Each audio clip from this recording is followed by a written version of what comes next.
Hey guys, thanks for joining us for this 121st episode in Season 2 of Good Questions with Cameron Dole. Special guests on this episode include host Sara Haines as the new season of The Chase, which airs Sundays on ABC, plus streaming on ABC and Hulu. We'll also visit with Boxing Hall of Famer Ray Boom Boom Mancini.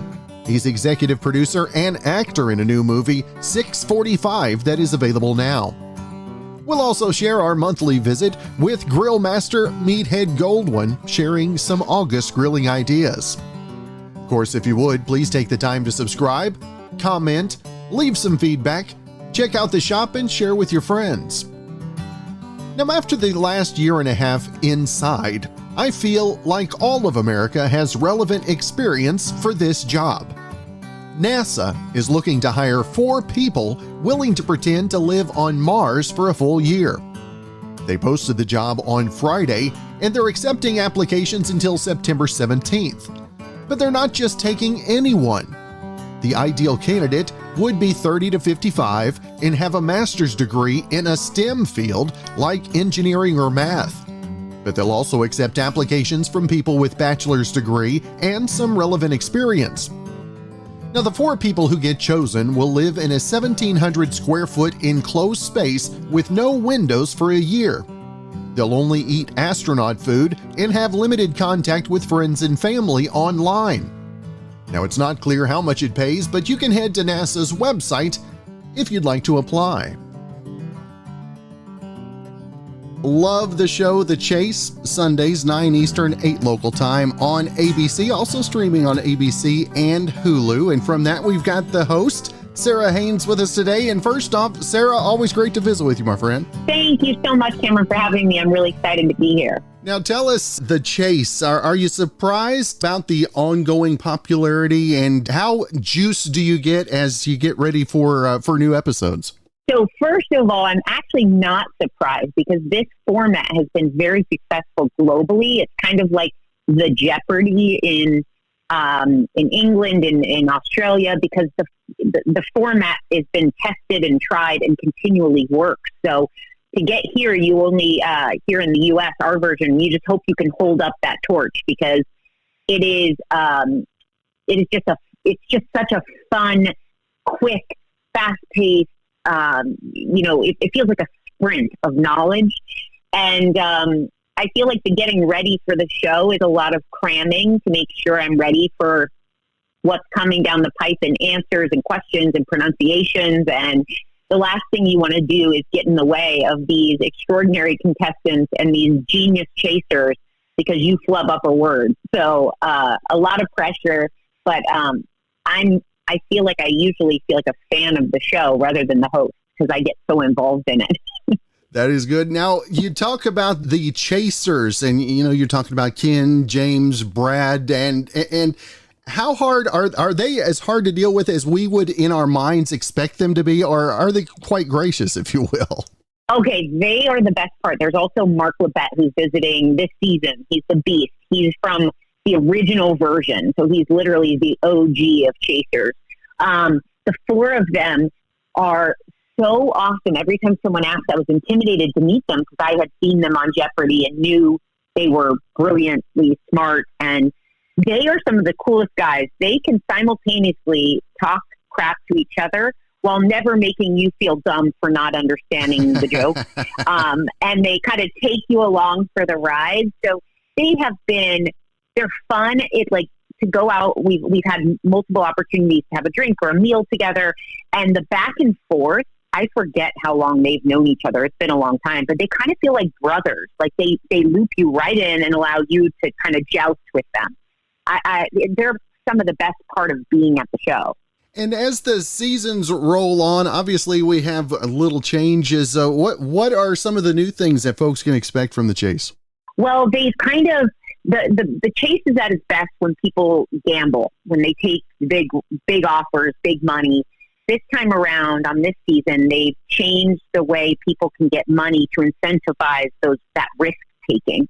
The episode coming up this Sunday is actually one of the best ones we shot. I felt like I had run a bit of a marathon at a sprint pace when we were done, because there's a lot of unexpected twists in this next week's episode. And this, the intensity of this kind of epitomizes why everyone tunes in. And having been a part of it, I remember coming off the set and I was like, I think we're going to need a longer break in between shooting. I'm exhausted. Because when they hold on and people make it, and they, by just the skin of their teeth, like, it is, it's a workout. Like, it's such an exciting game. And this was one of the best ones we shot, and it's coming up this Sunday. You talk about taking an extra break between shootings. How long is the typical recording for an episode? I mean, we at home think, oh, it's a 30-minute episode, 30-minute show. Obviously, it's not that way, though, right, Sarah? No, it takes about, you always have to account for, there's so many lawyers involved because game shows and money, right, they handle very carefully and precisely. So if something happens, like, two contestants buzz in, or there's going to be a moment where you have to stop down, and then the lawyers have to rewatch the tape to make sure that the timing, everything is about fairness, because there's so much money. And again, like, you'll see the standards people approach the thing, and I'm like, oh, this is going to be a 30-minute knockout.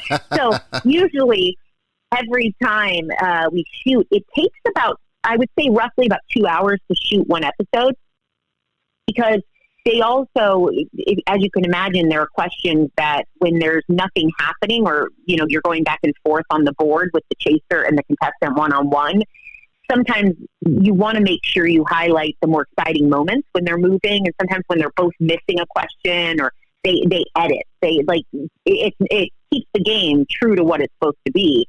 But because you want to make sure the game is also kind of, you're getting the best parts of it, they shorten it. You can't shorten a lot, though, because, like, the cash build or the time segments, you can't cut anything out.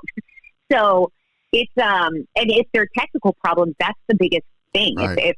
That's why I never want to mispronounce or stop down, because I can't put anyone at a disadvantage. So if something happens, and I'll be honest, it rarely does, because I am so intense about not messing the game up. But when it does, or if it does, everyone ascends to the stage, and they have to keep everyone separate, because no questions can be, I mean, it's so carefully handled to keep it all above the belt. Like, they are really great about it. That's right. And again, new episodes of The Chase Sunday night, 9 Eastern, 8 local time on ABC, also streaming on ABC and Hulu. And Sarah, always want to make sure and let our listeners know where they can keep up with everything you've got going social media wise as well.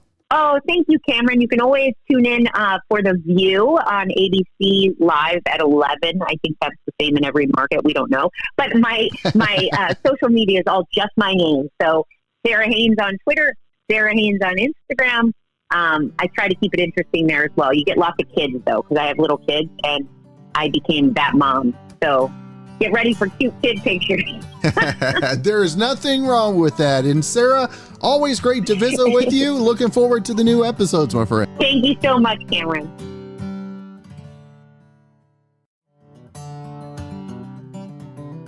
Now, is it possible that you work with a psychopath? Well, according to this, there's a pretty good chance you do, and an even better chance that I do.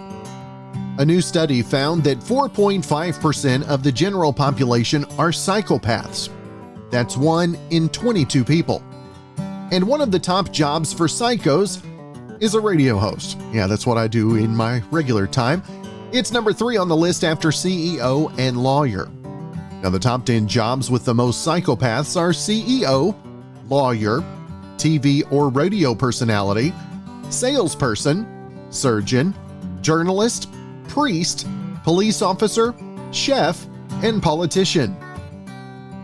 Now, the 10 jobs with the lowest rate of psychopaths are social workers, nurses, therapists, artisans or craftsmen, stylists, charity workers, teachers, artists, physicians, and accountants. Like I mentioned to him before we came on the air, he'll be Boom Boom to me forever. We've got Ray Boom Boom Mancini on with us talking about the new film 645. And first off, Ray, thank you so much for your time. Oh, thank you. I appreciate you. Thanks for having me. Ray, how did you go from boxing into movie making? I mean, was that an easy transition, or was it something that maybe just kind of popped up to you one day? No. It was not an easy transition, but no, I've been in there. I was being represented by the William Morris Agency from 1983 on in my career for, I guess, mainly for commercial endorsements and activities like that. And I'd do commentary and through the years, I was being offered acting roles, cameos in television and film, and as myself or playing a character. But I was never able to take advantage of it because I was in training camp all the time. So when I retired in 1985, I told my agent, I want to try this. I want to do the acting. And he said, hey, you got to be where the action is. You got to be out here. So I moved to California in June of '85, and I did. I started doing the tour auditioning process, and I got some, missed on most, but I was having a great time with it. And then about 1987, 1988, I realized this is the career I want to choose. I mean, I realized the camera don't punch back. The worst thing that happens is take two. That ain't bad. So I told my agent I wanted to do this, but I started studying, and I started studying because they want to know that you're taking it serious. I was always going to go in every audition I was going in for. I was, you're the fighter that's acting. Yeah. And finally, after studying with Howard Fine, who was the Angel Dundee of acting coaches, mm-hmm. I would go out and I'd get roles. And then finally, after I did off-Broadway stage, when I did off-Broadway stage, it was the closest to acting with the immediate response, immediate feeling, because with the live audience, it was the closest to fighting that I felt. I'd go on to auditions after that, and every time I say, oh, you're the fighter, I said, no, I'm the actor who fought. I'm the actor who once fought. You got to change the perception, because out there, they can't think that far ahead, These people have a perception, that's it. And then I realized early on that nobody was taking a shot on me. I had to take a shot at myself. So I started my production company in 1987, Boom Boom Productions. And since then, I've started Champion Pictures, which is a secondary company. And I had to create content for myself. And that's what I did. And I was smart enough to develop relationships with young writers where I'd, pay them for the work. And mm-hmm. some of these have gone on to refer, to some fame now. And they always remember that. And I've read a lot of scripts. So I felt like I knew what a good script was and is. And I felt I have a pulse on what the audience likes. So I'm a moviegoer. So when I read this script, 645, I said, I got to get involved with this. This was a terrific script. It's one of them scripts you read that. I read it one sit, and it scared the hell out of me. And I called Craig Singer, who I was involved with on another project, and that got pushed back. So he said, can you help out on this one? And so I was able to bring some money to the table and some creative ideas. And, that's how I got involved. And the one thing about being a producer, you guarantee yourself a role. That's how I guaranteed myself a role. So I was able to play. It's a small role, but a very important role. And my son, Leonardo, who's an actor, he's done a lot of stage. He's won awards on stage. He's got 3 films coming out. For it is important. So I got him involved and said, come on, we'll play a detective team. And we did. So it was a lot of fun. It was a lot of fun trying to showcase his talents and be part of it. I'm a proud father and sit there in the scene. And as long as you don't say, as long as you don't run into the furniture or mess up the scene, you're in good shape. There and I you go. think I did. And, so it's, it's good. But if people like psychological thrillers, which I do, you're going to love this film. This film is, it's you at the end of the film, there is no resolve, really. In your mind, when I watched it the first time, did I see what I just saw in real time? Was this guy dreaming that? Or was it like something he's thinking of for the future? It's all, that's the great thing about this project. There is no exact resolve for it. It's up to the individual to come to their own conclusion. We talked last week with Thomas Waits about being involved in the project, and to have an actor like Thomas to be on the project and to have the excitement that he has of being involved in it. What does that mean to you, Ray, on the executive producer side, if you will? Well, that's exactly what you want. First of all, we put in young up-and-coming actors who are on the climb, terrific actors, 2 leads, Augie Duke and Michael Reed, not big names, but terrific actors. And then you sprinkle it with names. Thomas G. Waits, what a wonderful actor he is. He's been around forever. and of course Armengaro from The Sopranos and The Departed. And then for the younger crowd, we sprinkle with some of the R&B and rap fans. We have to sprinkle with Remy Ma and 45 King. So and then they also put in a little Italian guy in there to do something. So it was good. It was good, and that's the wonderful thing. When you're on set, you see wonderful actors like Thomas G. Waits and Armengaro work. Now you're in a real film. It's really something. So it's the best. It's a great blend because there's not a big budget film, but it shows what you can do even for on a micro budget with the quality. If it's quality writing, quality acting, you don't need a big budget to get a quality film. And how about Regal coming in? Regal coming into us said, "Hey, we want to show you a piece and show you a film, and we're willing to give you 50 theaters at least." Oh my God, it's a juggernaut. The pandemic killed a lot of business. The pandemic killed a lot of businesses. We know that. But two businesses it actually helped. One was a mom and pop restaurant that didn't depend on indoor dining. They killed it with the takeout. They killed it, right? There's restaurants in Mount Youngstown here that killed it and not only survived but thrived during the pandemic. And two, independent film, because we can hit the ground running. Where the studios need months to rev up, independent film, you could practice in 4 weeks and start shooting. Boom. As long as you get the money in place, you get the business side in place, you can hit the ground running quickly. And that's what we were able to do. And we shot, and how about this? We actually shot this January, February of 2020, right before the pandemic. How apropos that this is a film about a time loop? Because everyone lived that a couple months later. We were living a time loop. The same thing was happening day after day. It was like I was reliving the film. That is right. And again, the film 645, it is available now. And Ray, I always want to make sure and let folks know not only where to find more about the movie, but everything you've got going social-wise as well, sir. Well, you can check me out. I'm on Instagram and Twitter and Facebook.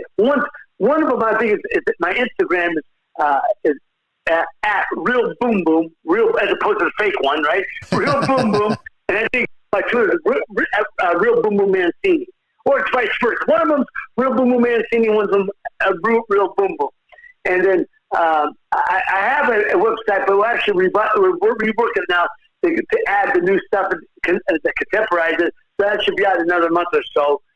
And then Facebook is just I'm at Ray Mancini. So anyhow, but the Twitter and Instagram seem the things that people catch on the most. So yeah, that's people that see me on social media. That is right. Well, Ray Boom Boom Mancini, truly an honor and privilege to visit with her. I hope you have a great rest of your week, and hopefully we can catch up again, sir. Thank you. I will look forward to it. If you observe Lent, one of the main points is sacrificing something for 40 days and avoiding the temptation, like abstaining from alcohol or Big Macs. But a Russian woman couldn't make it through, and now she's suing McDonald's because their burger ads were too tempting. She's an Orthodox Christian, and she says that in April of 2019, she'd made it most of the way through Lent. But then she saw a McDonald's ad and, quote, couldn't help herself. She says she immediately went to McDonald's and got a cheeseburger. Now, the woman is claiming it's a, quote, violation of the Consumer Protection Law, and she wants the court to investigate. She wants McDonald's to compensate her for moral damage in the amount of 1,000 rubles, which broken down is about $14 US. It is time for our monthly visit with our good friend, the grill man extraordinaire, the grand poobah of grilling, Meathead Goldwyn. And Meathead, always good to see you, my friend. Always good to see you too. Wasn't the grand poobah something out of Gilbert and Sullivan? Should we play walk-on music from Gilbert and Sullivan when I come on? Like they do on baseball games, walk-on music. We may have to do that. Now, it's hard to believe, but we're already into August, Meathead, and we cover every month. We cover different grilling ideas. And I know that it's around harvest time, and there's a lot of veggies out there. And we're going to talk some about that today. What is your favorite coming in? I know one of my favorites is corn, but I've never been one that's real good on the grill with corn. Well, corn, veggies and fruits. Right.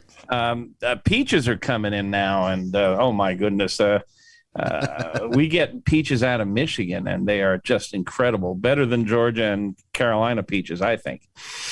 But corn is, it's a little bit of summer heaven. August is a great month if you're a food lover. With tomatoes and eggplants and corn and zucchini.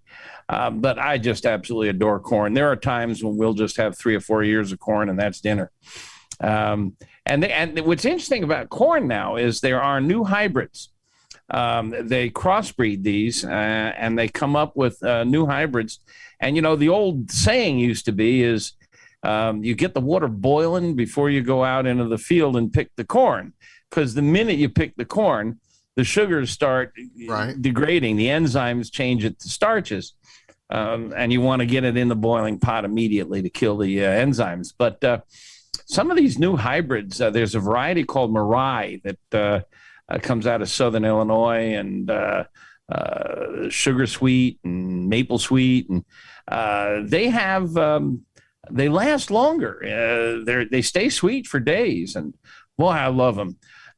When I start talking about grilling corn, though, it's highly controversial. It's amazing. I always get hate mail when I tell people how I do it, because they have their way of doing it, and it's always the right way. And of course, but there are different ways. I mean, some people like to throw it on the grill husk on, or they might first soak it in ice water and then throw the wet husk on the grill.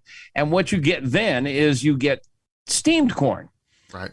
Which is delightful. And steamed corn, whether you steam it on the grill or you steam it in the house or you boil it in the house, is very tender.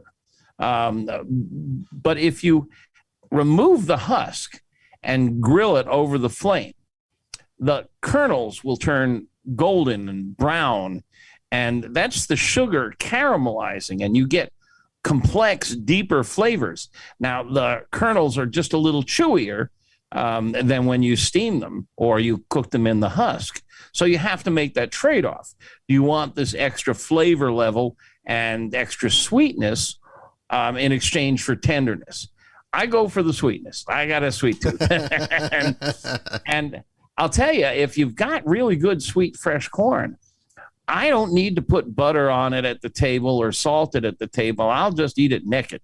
I mean, the corn is naked, not me. But sometimes, and this is a fun treatment, and some of your listeners might want to try this. I'll take some butter and some olive oil and put it in a little saucepan and go out and pick some tarragon. My wife grows tarragon in the garden. She's got a lovely herb garden. Having an herb garden is not hard, and boy, it really can amp up your food. And just a little tarragon, chop it up, throw it in that oil and butter, not much. And then I'll paint the corn with this while it's on the grill.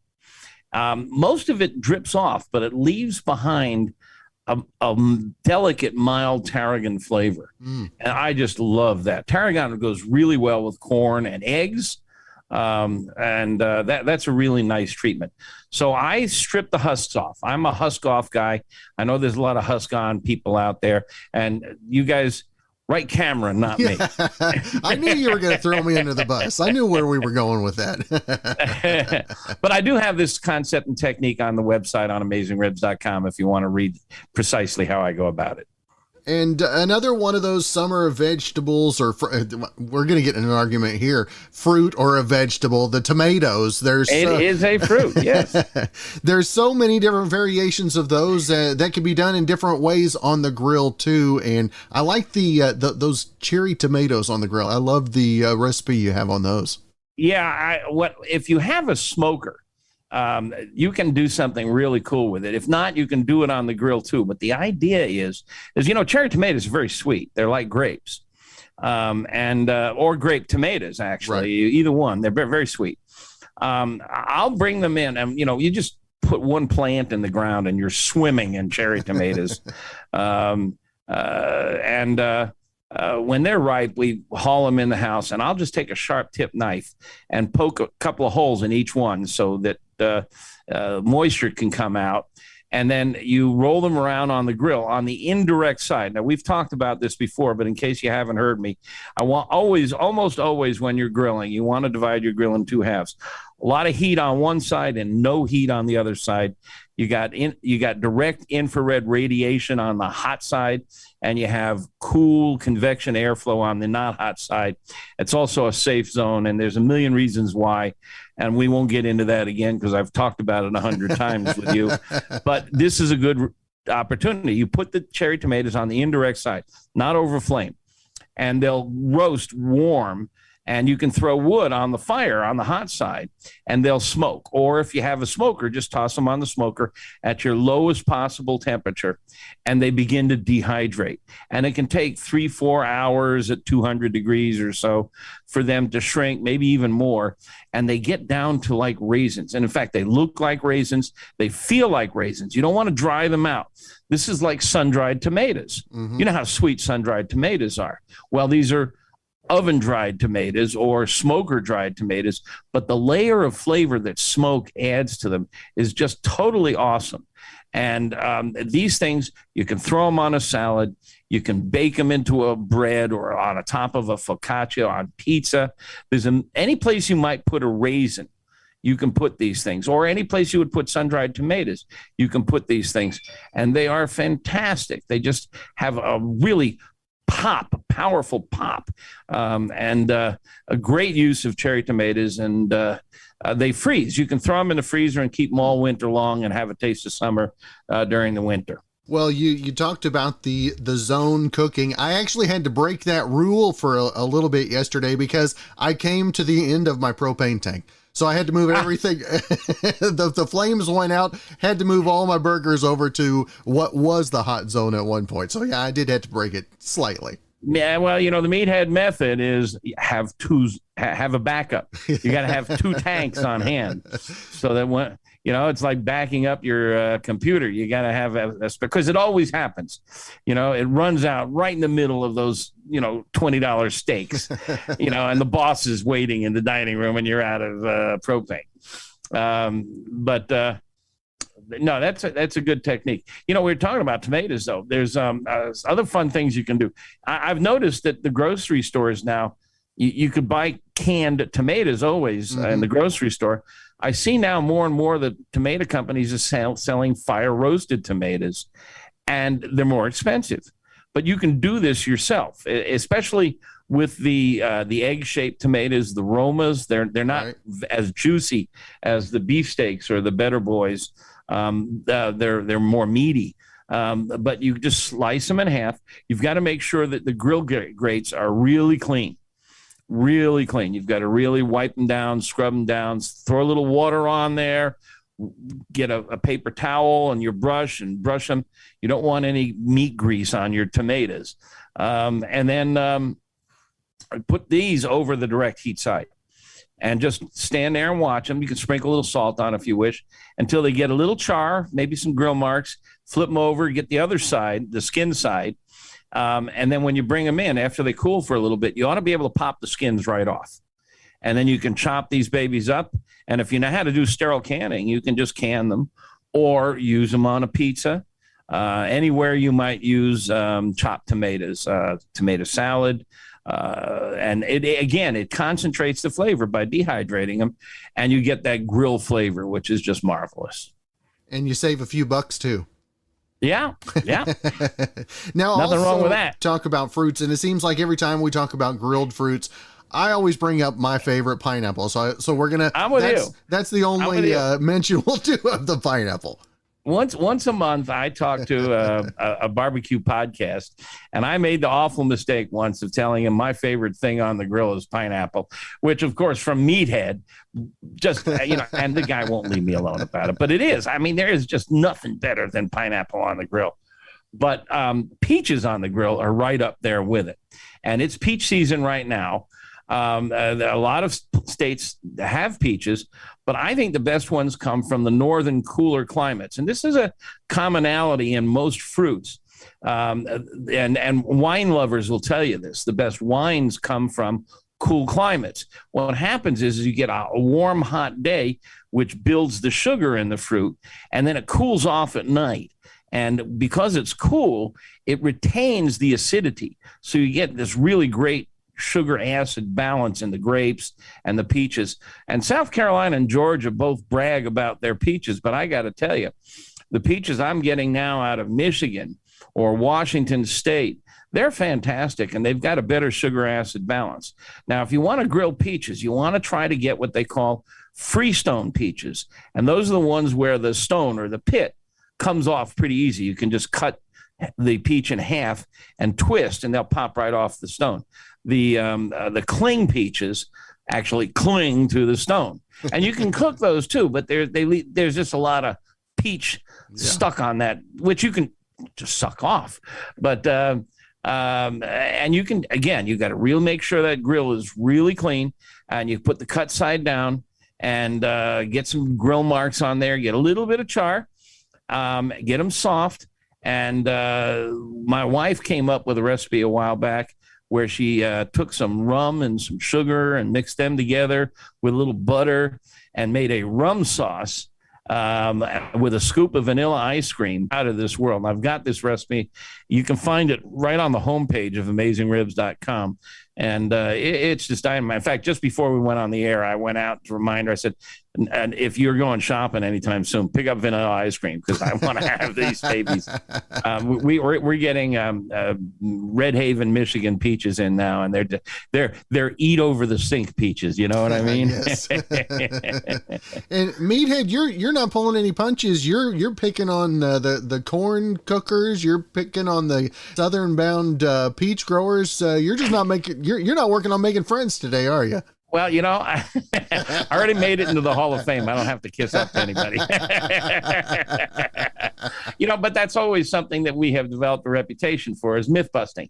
And there's so many myths surrounding food and especially barbecue. And, you know, arguing about barbecue, especially in a bar, it often leads to gunplay.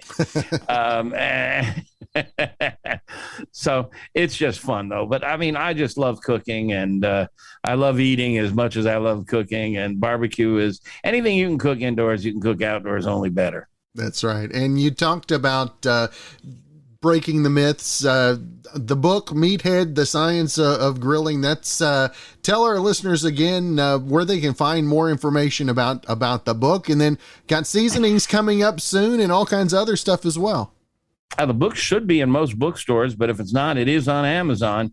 It lists for $35, but I've seen it discounted for as little as $21 on Amazon, and it's selling well, up to about 250,000 copies. It's called Meathead: The Science of Great Barbecue and Grilling, and it's a two-part book. The first part is all about the science of grilling. It's all about what is smoke, what is fire, what is heat, what different kinds of energy on the grill, and you know, the old idea of teach the concept. And once you learn these concepts, then you can grill anything. That's right. And upcoming, what else you got coming up as we close out on 2021? Well, God, we're not closing out. I hope we're not closing out. We're getting close. Crying out loud. We're in the heart of it. We're working on getting some rubs and sauces on the market. They're not there yet. I'm trying to get another book done, but that won't be out for a year or two. The book publishing process is painful. We're finishing the touches on an ebook on turkey. Hopefully, we'll be on Amazon. It'll be a Kindle book. Before Thanksgiving, everything you need to know about turkey. Turkey on the grill is a lot of fun, and just right now, you know, I'm veg head, not meathead. My wife is a master gardener, and we eat from the garden.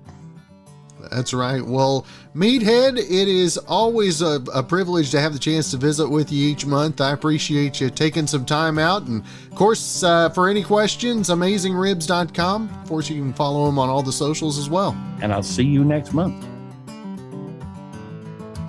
Thanks again for joining us for this 121st episode in Season 2 of Good Questions with Cameron Dole.